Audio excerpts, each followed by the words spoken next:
नमस्कार, बहुत स्वागत है आपका। मैं हूं आपके साथ सुमित शर्मा। दुर्ग से बड़ी खबर है, जहां एक टायर दुकान में भीषण आग लग गई। दुकान में रखा सामान जलकर खाक हो गया। कड़ी मशक्कत के बाद आग पर काबू पा लिया गया है। दुर्ग के ग्राम नगपुरा की घटना है।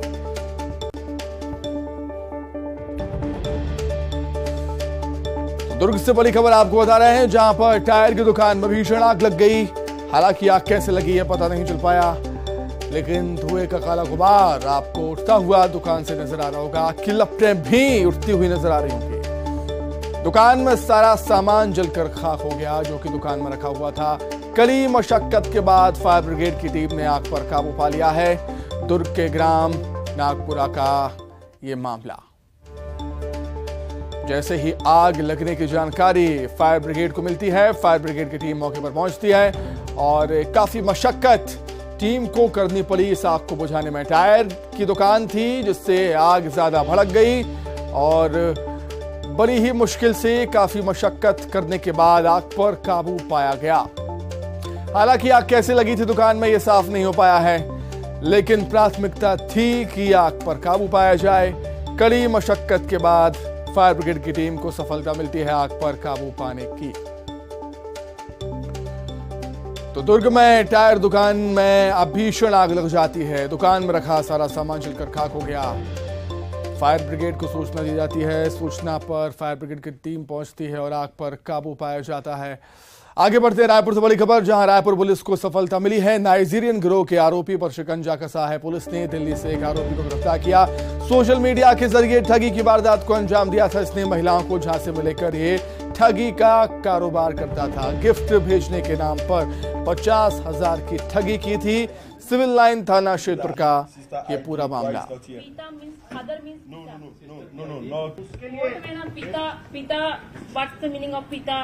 भेज रहा हूँ आप लोग को। इसके साथ जो ठगी की घटना हुई उसका एहसास होने के बाद इन्होंने आकर थाना सिविल लाइन में रिपोर्ट दर्ज कराया था और इसमें हम लोगों ने एफआईआर करने के बाद दिल्ली में एक टीम रवाना किया था। अभी तक जितने भी नंबर्स मिले थे और जिन नंबरों से बातचीत हो रही थी, उसके बेसिस पर एक नाइजीरियन व्यक्ति को हम लोगों ने अरेस्ट किया है और इसका नाम जो है चुकुमा इमेके है और ये बेसिकली अभी विकासपुरी दिल्ली में रह रहा था, तो वहाँ से इसको अरेस्ट करके लाया गया है और इससे 7 मोबाइल, 2 लैपटॉप और 2 एटीएम कार्ड मिले हैं और घटना में इसकी संलिप्तता जो है पाई गई है। इसको अरेस्ट करके इसे न्यायिक रिमांड पर भेजा जाए। वहीं रायपुर में नौकरी दिलाने के नाम पर ठगी हुई है। करीब 35 से अधिक लोगों के साथ ठगी की गई। बिग बाइट कंपनी पर ठगी का आरोप है। बेरोजगार युवकों के साथ ठगी की घटना को अंजाम दिया गया। रायपुर एसपी दफ्तर पहुंचे हैं बेरोजगार युवक। बिग बाइट कंपनी के खिलाफ कार्रवाई की मांग वो कर रहे हैं। तो नौकरी दिलाने के नाम पर ठगी कर ली युवकों से कंपनी ने। अधिक जानकारी के लिए हम बातचीत करेंगे। युगल हमारे साथ जुड़ गए हैं रायपुर से। युगल, बेरोजगारी एक बड़ी समस्या है देश प्रदेश की और इसी का फायदा उठाती कुछ कंपनियां नजर आती हैं। क्या कुछ कार्रवाई पुलिस ने अभी तक की है बिग बाइट कंपनी पर? जी देखिए, बिग बाइट कंपनी के ठगी के शिकार लगभग 30 से 35 जो युवक युवतियां हैं वो आज अचानक एसपी कार्यालय पहुंचे थे। उसके बाद चूंकि बैठक चल रही थी तो सभी सिविल लाइन थाना पहुंचे और वहां पर अपनी शिकायत है दर्ज कराई है और उन्होंने कहा है कि 30 से 35 हज़ार रुपये उनसे लिए गए हैं नौकरी दिलाने के नाम पर। फिलहाल पूरे मामले की जाँच है पुलिस कर रही है और जो लोगों की जो शिकायत है वो शिकायत ले लिया है पुलिस और उस दिशा में जाँच कर रही है। लेकिन अभी पुलिस पूरे मामले की जाँच कर रही है। उनका कहना है, उनका आरोप है कि पैसे लिए गए हैं और वो पंजीकृत जो संस्थान है वो नहीं है, तो इसलिए नौकरी के नाम पर पैसा लिया गया है। और अब फिलहाल पुलिस है पूरे मामले की तहकीकात कर रही है, जांच कर रही है। शिकायत लोगों द्वारा दी गई है और शिकायतों की जांच है पुलिस अभी कर रही है। जी युगल, आपका बहुत शुक्रिया जुड़ने के लिए, तमाम बातचीत के लिए। आगे बढ़ते हैं। कांकेर में न्यूज 18 की खबर का बड़ा असर हुआ है। 21 लाख लीटर पानी बहाने के मामले में बड़ा असर हुआ है। आरोपी फूड इंस्पेक्टर को रिकवरी नोटिस जारी कर दिया है जल संसाधन विभाग की तरफ से। 53,092 रुपए भरने होंगे अब फूड इंस्पेक्टर को, वो भी 10 दिनों के अंदर। मोबाइल के लिए जलाशय का पानी बहा दिया था। 21 लाख लीटर पानी बर्बाद कर दिया था फूड इंस्पेक्टर ने। सस्पेंड पहले हो चुके हैं, अब जो नुकसान किया उसकी भरपाई भी करनी होगी। 53,092 रुपए जल संसाधन विभाग को देने होंगे, वो भी 10 दिन के अंदर।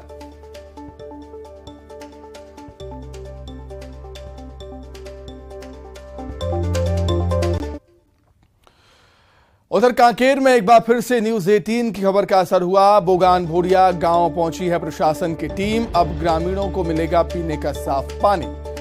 5 महीने से बंद पड़े हैंडपंप को ठीक किया गया है। ग्रामीण झरिया का गंदा मटमैला पानी पीने को मजबूर थे। ग्रामीणों के चेहरे पर मुस्कान लौट आई है हैंडपंप ठीक हो जाने से। और इस खबर को न्यूज 18 ने बड़ी ही प्रमुखता से दिखाया, जिसके बाद प्रशासन की टीम अब गांव पहुंची और बंद पड़े 5 महीने से बंद पड़े हैंडपंप को ठीक करवाया है। 2 तस्वीरें आपके सामने। एक पुरानी तस्वीर है कि किस तरीके से झरिया का गंदा मटमैला पानी पीने को मजबूर थे ग्रामीण, क्योंकि 5 महीने से हैंडपंप बंद था। प्रशासन की टीम पहुंची। न्यूज 18 ने इस खबर को दिखाया। प्रशासन जागा, प्रशासन गांव जाता है, फिर हैंडपंप ठीक करवाता है। अधिक जानकारी के लिए बातचीत करेंगे संवाददाता खेम नारायण हमारे साथ जुड़ गए हैं। खेम नारायण, खबर दिखाए जाने के बाद असर हुआ और ग्रामीणों के चेहरे खिल उठे। जी सुमित, बिल्कुल इनके चेहरों पर मुस्कान आना वाजिब है, क्योंकि पिछले 5 महीनों से जिस गांव का नल खराब है और पानी के लिए जो लोग तरस रहे थे, उस गांव में अब प्रशासन ने सूध लिया है और वहां पर जाकर जो है खराब जो पड़ी हैंडपंप है उसे सुधार लिया गया है और वहां से अब साफ सुथरा पानी जो है मिलने लगा है, जिसको लेकर ग्रामीण काफी खुश हैं। और इस खबर को जो है न्यूज 18 ने काफी प्रमुखता से दिखाई थी, जिसके बाद जो है प्रशासन इस गांव पहुंचती है और यहाँ के जो खराब हैंडपंप है उसको सुधारती है और इनको ग्रामीणों को अब साफ पानी मिलने लगा है। जी तो चलिए, ठीक है, देर से आए दुरुस्त आए। बहुत धन्यवाद आपका खेमनारायण जुड़ने के लिए। आगे बढ़ेंगे जगदलपुर से बड़ी खबर, जहां बस्तर में एक बार फिर से धर्मांतरण का आरोप लगा है। धर्मांतरण के खिलाफ लामबंद हुए हैं ग्रामीण। दरबा ब्लॉक के ग्रामीण पहुंचे हैं कलेक्ट्रेट। कटिनार ग्राम पंचायत के सैकड़ों ग्रामीण कलेक्ट्रेट पहुंच गए। धर्मांतरण को लेकर कलेक्टर को ज्ञापन सौंपा। बाहरी लोगों पर धर्मांतरण का आरोप लगाया।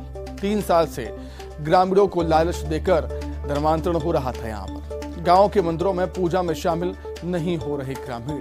धर्मांतरण कराने वालों के खिलाफ कार्रवाई करने की मांग है। बस्तर कमिश्नर, कलेक्टर और पुलिस अधीक्षक ने संज्ञान लिया है मामले में।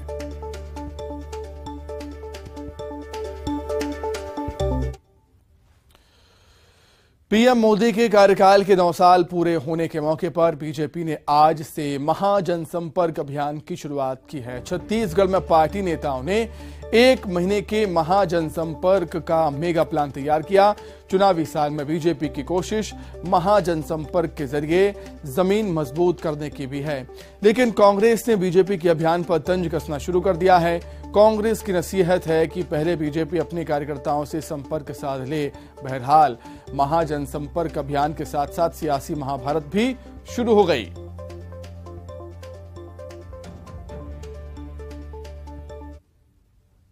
नेतृत्व वाली सरकार के 9 साल पूरे हुए हैं।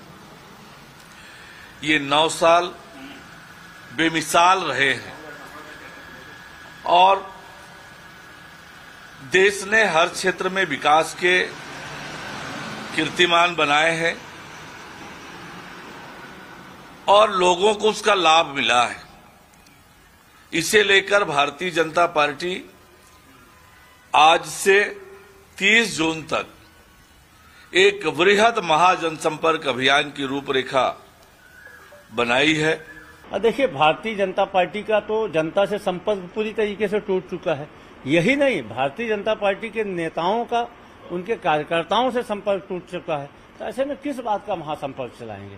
जब लोगों से आपका संपर्क है नहीं तो महासंपर्क किस बात का? पहले अपने कार्यकर्ताओं से संपर्क अभियान चला ले। 15 साल तक जिन कार्यकर्ताओं का इन्होंने शोषण किया, उन कार्यकर्ताओं की उपेक्षा की, पहले उनसे संपर्क कर ले, उसके बाद जनता से महासंपर्क के बारे में सोचे। बीजेपी के प्रदेश प्रभारी ओम माथुर मिशन बस्तर पर हैं और विधानसभा चुनाव में बीजेपी का परचम लहराते हुए नजर आ रहे हैं। कड़ी मेहनत वो कर रहे हैं और इसी कवायद में ओम माथुर आज बीजापुर पहुंचे, जहां पूर्व मंत्री महेश गागड़ा और स्थानीय बीजेपी नेताओं ने जोरदार स्वागत किया उनका। जिले के कार्यकर्ताओं से मुलाकात की और चुनावी रणनीति पर चर्चा की। माथुर के दौरे से बीजापुर के कार्यकर्ताओं में भारी उत्साह है। मीडिया से बातचीत करते हुए उन्होंने बस्तर की सभी सीटों पर जीत का दावा किया। मैंने बताया था बूथ जीता, चुनाव जीता। आप देखिए प्रदेश प्रभारी होने के बावजूद भी मैं एक विधानसभा की कोर कमेटी यानी 12 से 15 लोग उनके साथ घंटों बैठ रहा हूँ कि किस तरह से चुनाव की रचना की जानी चाहिए, अभी से हमको क्या क्या होमवर्क करना है। तो मैं मेरे प्रत्येक कार्यकर्ता को चुनावी रचना के नाम टेक्निकल वर्क पूरा करने के लिए कोई न कोई काम देता हुआ जा रहा है। वैसे भविष्यवाणी आजकल हमने आप लोगों की जिम्मे छोड़ रखी है, आप लोग करें, लेकिन मेरा ऐसा मानना है कि अब आने वाले समय में 12 की 12 सीटें चुनाव जीतेंगे और जीत के बताएंगे आप। शराबबंदी को लेकर नेता प्रतिपक्ष नारायण चंदेल ने सरकार को घेरा। उन्होंने कहा कि शराबबंदी को लेकर कांग्रेस ने सिर्फ झूठे वादे किए हैं। एक तरफ राम की बात करते हैं, वहीं दूसरी तरफ शराबबंदी नहीं कर रहे। सरकार पहले शराबबंदी लागू करे, फिर उसके बाद राम की बात करे।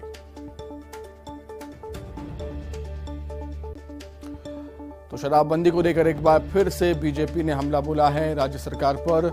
नेता प्रतिपक्ष नारायण चंदेल ने कहा कि कांग्रेस सिर्फ झूठे वादे करती है, एक तरफ राम की बात करती है, वहीं दूसरी तरफ शराबबंदी नहीं करती। उन्होंने कहा कि सरकार पहले शराबबंदी करे, फिर उसके बाद राम की बात करे।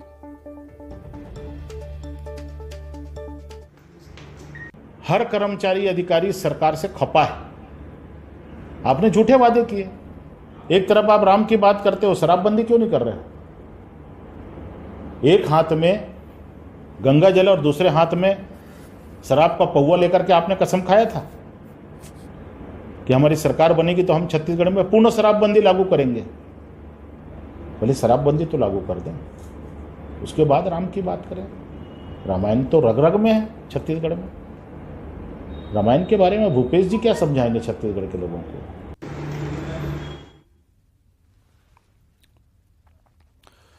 रायगढ़ में राष्ट्रीय रामलीला महोत्सव आयोजन की तैयारियां पूरी हो चुकी हैं। रामलीला मैदान में 1 से 3 जून तक इस भव्य कार्यक्रम का आयोजन होगा। आयोजन को लेकर जिला प्रशासन ने तैयारियां पूरी कर ली हैं और मेहमानों की आवभगत तथा कार्यक्रम की रूपरेखा भी तैयार हो चुकी है। रामायण महोत्सव में पूरे देश भर से और अन्य देशों से भी कलाकार अपनी प्रस्तुति देंगे। कुमार विश्वास, मैथिली ठाकुर, बाबा हंसराज, लखविंदर सिंह लखा जैसे कई नामी कलाकार अपनी प्रस्तुति देंगे। इस महोत्सव में कार्यक्रम के साथ ही छत्तीसगढ़ी व्यंजन और मिलेट्स भी आकर्षण के केंद्र में रहेगा। जिला पंचायत सीईओ ने बताया है कि कार्यक्रम लोगों के लिए पूरी तरह से निःशुल्क रहेगा और कोई भी यहां आकर इस कार्यक्रम का आनंद ले सकता है। हम लोगों ने व्यवस्था बनाया हुआ है और हम लोग समय से समय पे हम लोग को जारी कर रहे हैं और ये जो पूरा प्रोग्राम है निःशुल्क रहेगा, कोई पासेस की आपकी ज़रूरत नहीं है। जो भी देखना चाहेंगे उनके लिए ये रहेगा। और यहाँ पे इसमें किलो आरती का भी हम लोगों ने इंक्लूड किया हुआ है, इसमें कुमार विश्वास जी का भी है और काफ़ी सारे ऐसे 3 दिन का जो प्रॉपर स्केड्यूल है वो संस्कृति विभाग से अभी कुछ दिनों में जारी, अभी 1-2 दिन में जारी हो जाएगी। छत्तीसगढ़ के रायगढ़ में राष्ट्रीय रामायण महोत्सव का आयोजन होना है। इस आयोजन को लेकर तैयारियां पूरी हो चुकी है। देख सकते हैं मेरे पीछे किस तरह से भव्य पंडाल बना हुआ है और यही वो स्टेज है जहां पर 1 जून से 3 जून तक भव्य कार्यक्रम होगा। मुख्यमंत्री भूपेश बघेल जी पहुंचेंगे, इसके साथ ही अन्य देशों के जो रामायण मंडली है वो भी पहुंचेगी और लगातार जो है रामायण के जो भाग हैं उसको नाटकीय रूप में प्रदर्शन किया जाएगा। इसके लिए बॉलीवुड के कलाकार भी पहुंचेंगे, अन्य जो कलाकार हैं वो भी कार्यक्रम के लिए पहुंचेंगे। अब तक जो जानकारी निकल कर आई है उसमें लगभग 5 देशों के जो कलाकार हैं वहां पर रामायण मंडली में अपना कार्यक्रम प्रस्तुत करने पहुंचेंगे। इसके साथ ही रायगढ़ में बता दें जो अन्य राज्य के मुख्यमंत्री और जो बड़े नेता हैं वो तमाम नेता भी इन 3 दिनों में यहां पर शिरकत करेंगे। छत्तीसगढ़ में इस तरह का यह पहला आयोजन है जो इतने भव्य तरीके से होगा। इसको लेकर जिला प्रशासन के साथ ही संस्कृति विभाग ने पूरी तैयारी कर ली है और सुरक्षा के एहतियातन जो है इस तरह यहाँ पर लगातार पुलिस के जवान और जो सुरक्षा से संबंधित एजेंसियां हैं वो भी यहाँ पर पहुंच रही हैं। लगातार रायगढ़ में राष्ट्रीय रामायण महोत्सव को लेकर जो है अधिकारी तैयारी में जुटे हुए हैं और जो स्थानीय लोग हैं उनमें भी काफी खुशी का माहौल है। रायगढ़ से न्यूज 18 के लिए हरपाल सिंह खूंटे।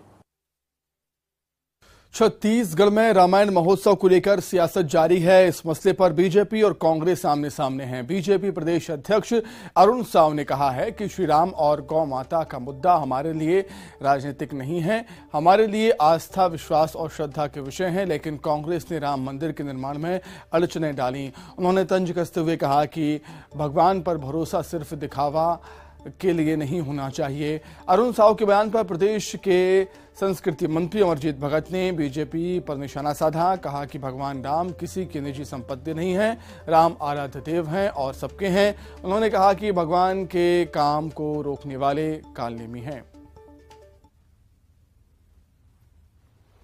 श्री राम का मुद्दा, गौ माता का मुद्दा, ये हमारे लिए कभी राजनीति के मुद्दे नहीं रहे। ये हमारे आस्था और विश्वास और श्रद्धा का विषय रहा है। और आज ये वही कांग्रेस पार्टी है जिसने कभी भगवान राम को काल्पनिक कहा, अयोध्या में भगवान राम के मंदिर निर्माण में लगातार रोड़े अटकाए, राम सेतु के अस्तित्व पर प्रश्न चिन्ह उठाया, और आज यदि भगवान राम पर उन्हें भरोसा हुआ है तो वो दिल से और आस्था से हो, दिखावा के लिए और राजनीति के लिए ना हो। राम किसी की निजी संपत्ति नहीं है। राम तो आराध्य देव है। और छत्तीसगढ़ के संदर्भ में आप कहें तो जन्म से लेकर के मृत्यु तक हर काम में, हर आयोजन में शुरुआत राम से होता है और अंत भी राम से होता है। तो राम तो कड़कड़ में बसे हैं, किसी व्यक्ति या किसी पार्टी का निजी संपत्ति नहीं है। जो राम काज को रोके वो कालनेमी है, और कालनेमी कौन है आप अच्छी तरह से समझ सकते हैं। रायपुर में आम आदमी पार्टी के 4300 से ज्यादा पदाधिकारियों को शपथ दिलाई गई। पार्टी के संगठन महामंत्री डॉक्टर संदीप पाठक ने शपथ दिलाई। कार्यक्रम में प्रदेश प्रभारी संजीव झा भी मौजूद रहे। कार्यकर्ताओं को संबोधित करते हुए संदीप पाठक ने कहा कि पार्टी 2 जुलाई को बिलासपुर में रैली आयोजित करेगी, जिसमें दिल्ली के सीएम अरविंद केजरीवाल और पंजाब के सीएम भगवंत मान भी शामिल होंगे। शपथ ग्रहण समारोह में संदीप पाठक ने ऐलान करते हुए कहा कि छत्तीसगढ़ में आम आदमी पार्टी की सरकार बनी तो कांग्रेस सरकार से ज्यादा पैसों में धान की खरीदी होगी। सही मूल्य देना दुर्गा में और हमर अधिकार है। तो आम आदमी पार्टी के सब सरकार जब है तो हमन धान खरीदी करबो और ई कर ले ज्यादा कीमत में करबो। वो जनता के अधिकार है। ओकर बाद तुमन पूछा कि भाई आओ का काम करे। आइए अब देखेंगे 25 सेकंड में खबरें। आम आदमी पार्टी के शपथ ग्रहण समारोह में राज्यसभा सांसद संदीप पाठक ने मंच से किया बड़ा ऐलान। कहा, आपकी सरकार बनी तो छत्तीसगढ़ में वर्तमान से ज्यादा पैसों में होगी धान की खरीदी। 2 जुलाई को आम आदमी पार्टी बिलासपुर में करेगी महारैली। दिल्ली के सीएम अरविंद केजरीवाल, पंजाब के सीएम भगवंत मान होंगे शामिल। जगदलपुर की दरभा ब्लॉक में फिर सामने आया धर्मांतरण का मामला। धर्मांतरण के खिलाफ लामबंद हुए ग्रामीणों ने कलेक्टर को सौंपा ज्ञापन। कांकेर में 21 लाख लीटर पानी बहाने के मामले में न्यूज 18 खबर का असर। आरोपी फूड इंस्पेक्टर को रिकवरी का नोटिस जारी। जल संसाधन विभाग ने लगाया 53,092 रुपये का जुर्माना। रायपुर नगर निगम का स्थानीय लोगों ने किया घेराव। पीएम आवास योजना का काम रुकने पर जताई नाराजगी। निर्माण की अनुमति मिलने के बाद भी राजनीतिक दबाव में काम रोकने का आरोप। मुंगेली में पटवारी संघ की हड़ताल 16वें दिन भी जारी। काला कपड़ा पहनकर निकाली बाइक रैली। कलेक्टर दफ्तर पहुंचकर सौंपा अपनी मांगों को लेकर ज्ञापन। रायपुर पुलिस ने नाइजीरियन गिरोह के एक आरोपी को किया गिरफ्तार। सोशल मीडिया के जरिए झांसा देकर महिलाओं से करता था ठगी। सिविल लाइन थाना क्षेत्र का मामला। जगदलपुर में 40 लाख रुपए की लागत से बने कांजी हाउस के हाल बेहाल। भूख प्यास से कई पशुओं की जा चुकी है जान। बेजुबानों की देखरेख करने वाला कोई नहीं। धमतरी में सीजीपीएससी भर्ती में कथित घोटाले को लेकर बीजेवाईएम का उग्र प्रदर्शन। प्रदर्शनकारियों ने कलेक्ट्रेट का मेन गेट तोड़ा। बीजेवाईएम कार्यकर्ताओं ने जमकर की नारेबाजी। अपने अपनी 8 सूत्री मांगों को लेकर प्रदर्शन कर रहे पटवारी संघ ने मनाया काला दिवस। काले कपड़े पहनकर किया प्रदर्शन। 16 दिनों से हड़ताल पर हैं पटवारी। राजनांदगांव में शादी में आई 9 साल की नाबालिग से दुष्कर्म की कोशिश। आरोपी युवक की ग्रामीणों ने जमकर की पिटाई। पुलिस ने आरोपी को गिरफ्तार किया। इसी के साथ ही फिलहाल इस बुलेटिन में इतना ही। खबरें लगातार जारी हैं। नमस्कार।